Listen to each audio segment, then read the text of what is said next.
Nakatuwig sila. Pilipina yan, Day. Hello. Kita kami sa work. Pinick up niya ako. Ay, ang pangit ko. Wala pa kasing guard, kaya nag-marites.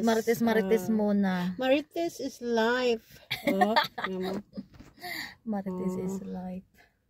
Malamig kasi sa labas, wala siyang jacket, kaya dito muna kami. Ko na walang jacket ko sa loob. Tinapon ng kasamahan ko. Natapon yun, pinagkamalaang basura. Oo, dito. Tapos pinick up yung ito. Ay, hindi. Hindi siya na Dito Hindi. na lang. Ayun, Hindi siya magkasya, no? Ganyan na lang, pag nahulog, yan. Dito, patay. hindi ba siya kasya? Hindi, pang ano lang yata. Ayan. Ay, yun! Sus, kaloka. Ayan na, O, diba dalawa na tayo? Oo. Ganyan lang ako kasi ang pangit ko.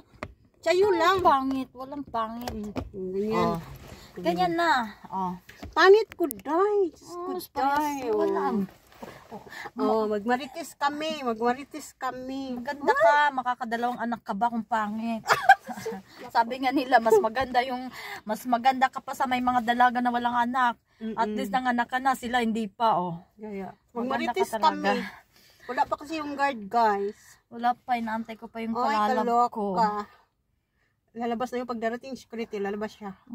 Tatlo na lang Ako tayo kasi- natira dito. Tatlo na lang sasakyan. Yung dalawa, umuwi na yung dalawa. Extra kasi wala kasi yung isa. Nag-bike kasi, nagsasakyan kasi kami. Ba't di ka nakikita? May gagawin talaga ako sa nubila. Day, wag mo anuhin, Day. Hayaan mo na. Kaluta ka, Day. Wala ako sa ayos. Ba't wala? Laki ng Hayaan mo mukha na. ko. Ay, parehas lang tayo. Yay.